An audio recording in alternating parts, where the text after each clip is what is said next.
Mateus 26, a partir do 26, nós iremos ler apenas 4 versos, até o verso de número 29.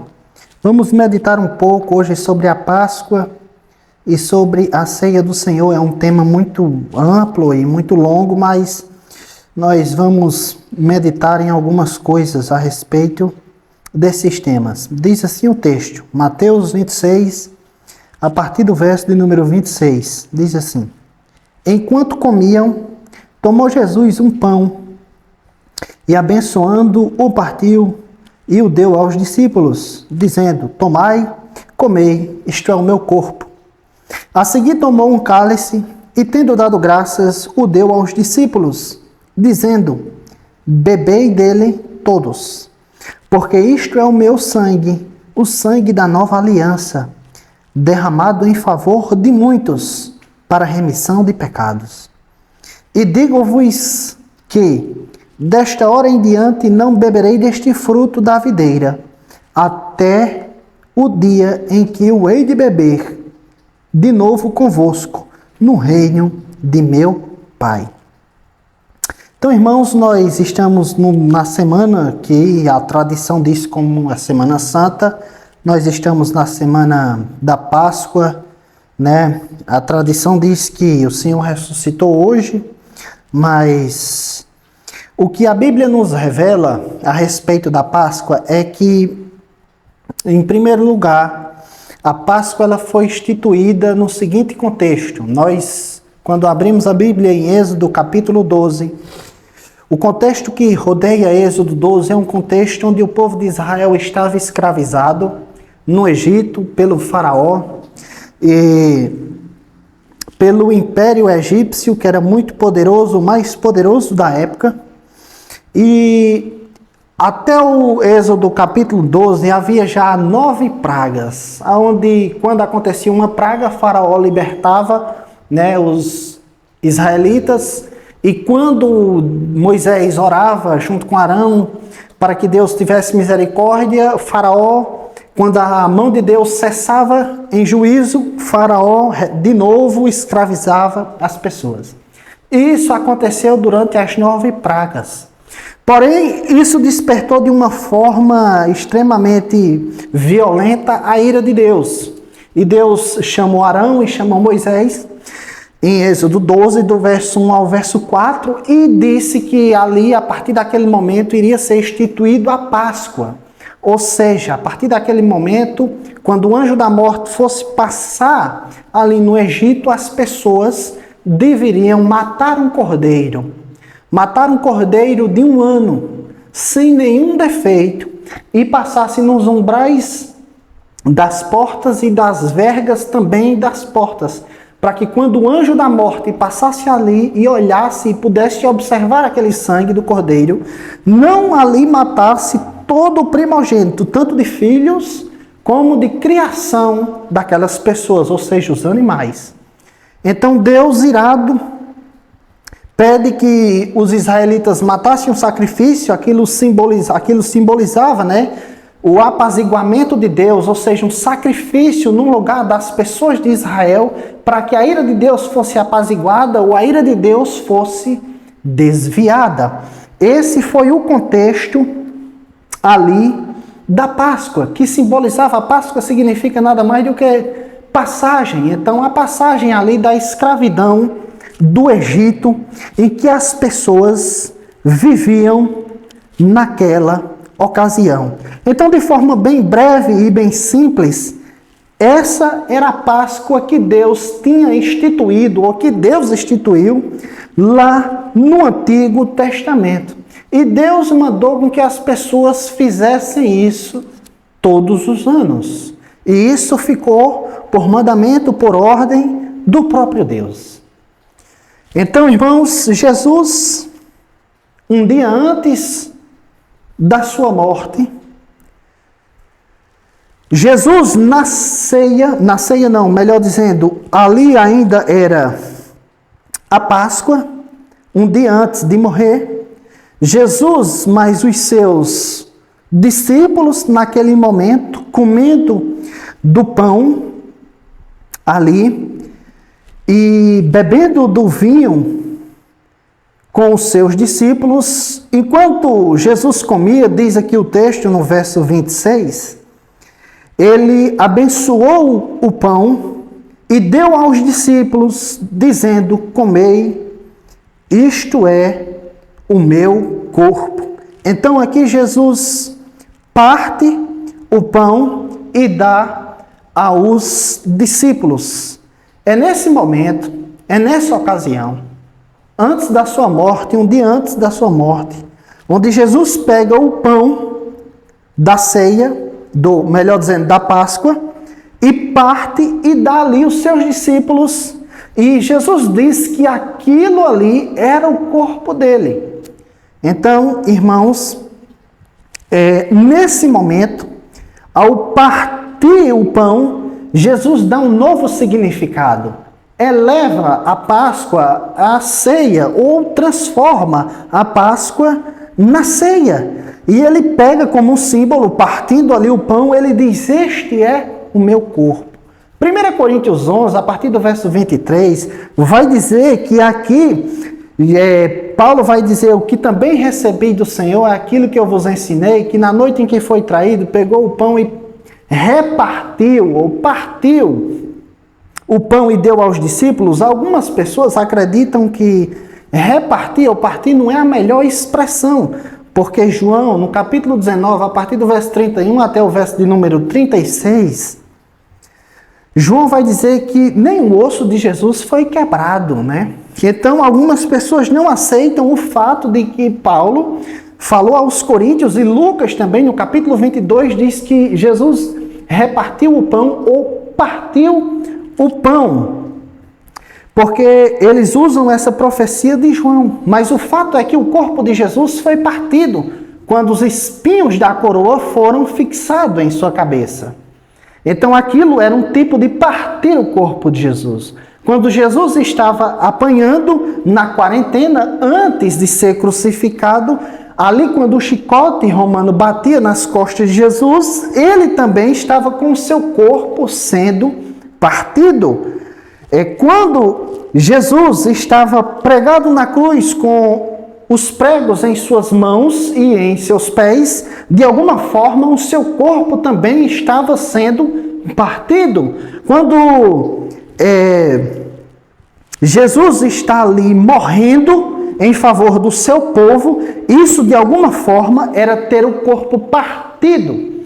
Jesus tinha que passar por tudo isso para cumprir-se a profecia de Isaías, capítulo de número 53, a partir do verso 5, que diz que pelos nossos pecados ele foi transpassado e pelas nossas transgressões ele foi moído. Então Jesus ele passou por tudo isso para cumprir as profecias, e ele usou como um símbolo real e verdadeiro de que o corpo dele tinha que ser partido. E é esse o símbolo que ele usa na ceia, o partir do pão. O corpo de Cristo também é partido quando um soldado romano atira uma lança, onde bate em sua barriga e atravessa e derrama sangue e água. Portanto, o corpo de Cristo na cruz ele é partido. Igualmente o pão, quando ele partiu e deu aos seus discípulos.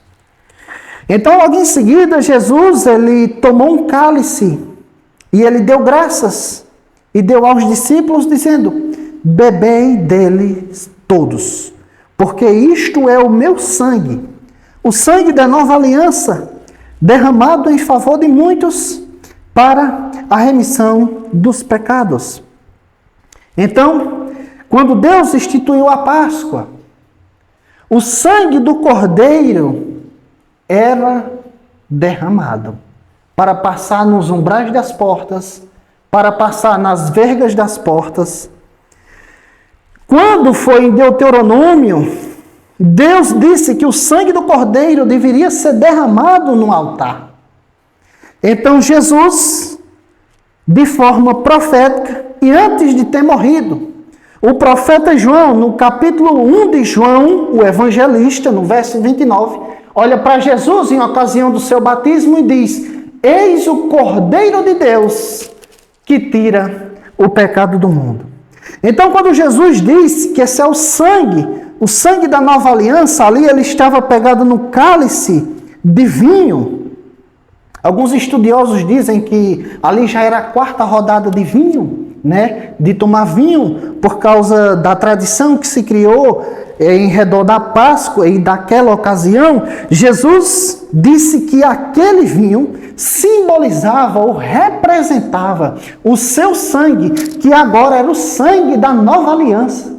Então, enquanto no Antigo Testamento o sangue era derramado sobre os umbrais das portas, sobre as vergas das portas e sobre o altar, aqui agora o sangue de Cristo, a vida de Cristo, em nosso lugar, em lugar dos discípulos, dos apóstolos e de todos aqueles que nele creem, estava sendo derramado. E ele disse: este é o sangue da nova aliança. Este é o sangue da nova aliança.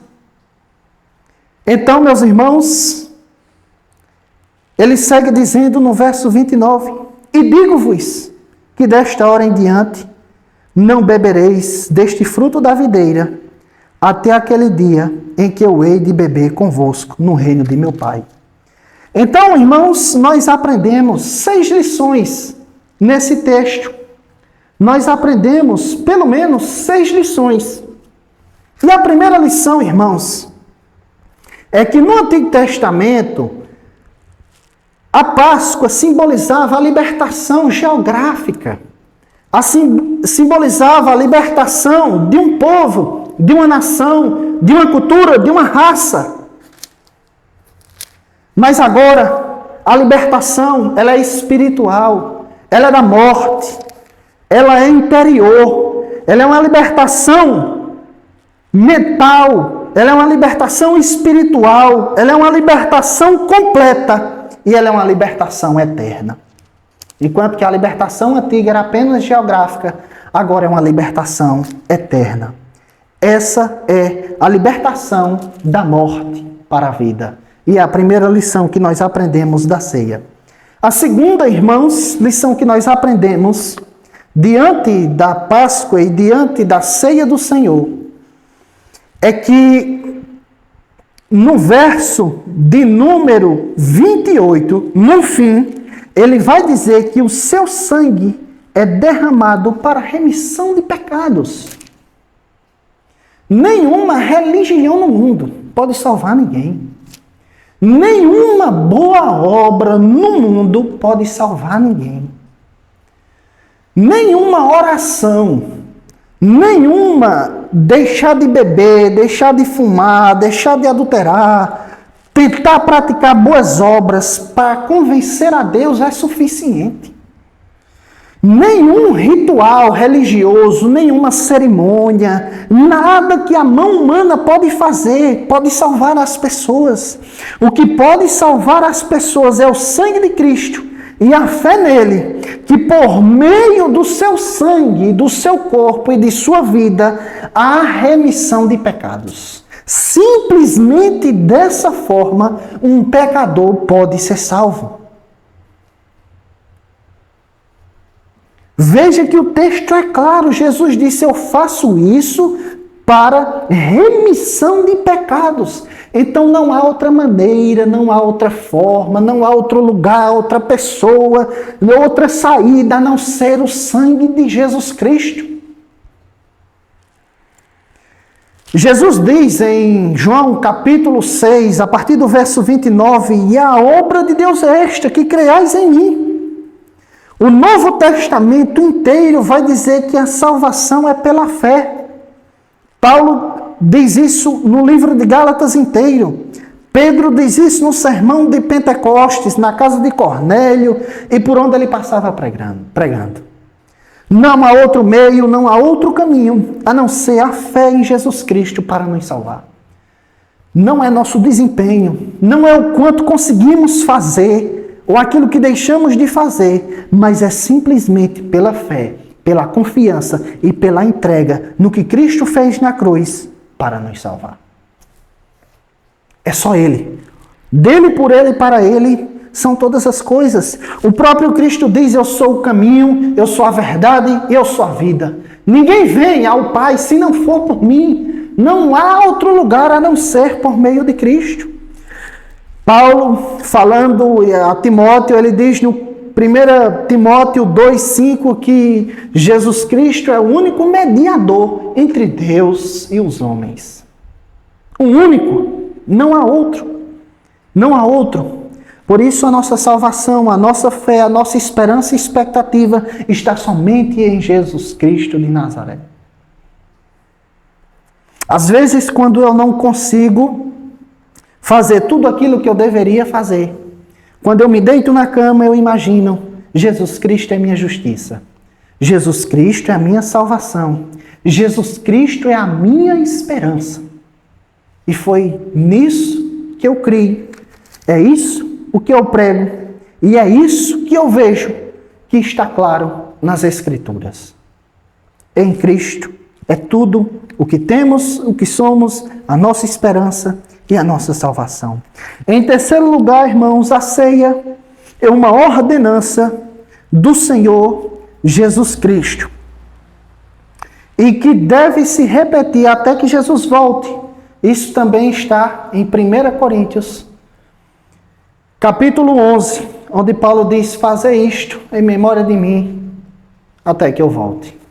Então nós devemos fazer isso até que Jesus volte, porque isso é uma ordenança do próprio Senhor Jesus Cristo. Em quarto lugar, irmãos, a ceia do Senhor é uma proclamação do Evangelho. Porque Paulo também, falando em 1 Coríntios 11, se não me falha a memória, no verso 26, ele vai dizer que quando nós celebramos a ceia, nós estamos proclamando o nome do Senhor até que Ele volte. Então a ceia é como se fosse uma simbolização, uma dramatização, uma demonstração, como se fosse um teatro para proclamar aquilo que o próprio Cristo tinha feito. Então o ato da ceia, da igreja se reunir, da igreja partir o pão, da igreja beber o suco de uva, da igreja dizer que aquilo é feito em nome de Cristo, é uma proclamação do Evangelho às pessoas que estão ali vendo a cerimônia que o Senhor assim instituiu e ordenou. Por isso que a ceia nos ensina, Cristo nos ensina que celebrar a ceia é um tipo de proclamação. E Paulo diz, quando fazemos isso, nós estamos proclamando, anunciando o Senhor Jesus Cristo. Quinto lugar, irmãos, Jesus ele institui a ceia. E ele diz, irmãos, que aquela era a primeira e a última vez que os discípulos estavam bebendo e comendo com ele. Olha o que ele diz no verso 29. E digo-vos que desta hora em diante não beberei deste fruto da videira até aquele dia em que eu hei de beber de novo convosco no reino do meu Pai. Então aqui, irmãos, Jesus ele está dizendo aos próprios discípulos que um dia ele iria novamente comer e beber com seus discípulos. Irmãos, se um dia você ou nós, de fato, cremos em Cristo Jesus, um dia ele, quando voltar dos céus, ele vai partir o pão, ele vai pegar o cálice, e assim como ele bebeu com os apóstolos e com os discípulos, ele vai beber com cada um de nós. Porque isso ele prometeu aos seus discípulos. Porque isso é uma promessa que nós aprendemos diante do texto que lemos. E essa é a nossa esperança. De um dia estarmos com o nosso Senhor. De um dia estarmos no céu com o corpo renovado, com o corpo transformado.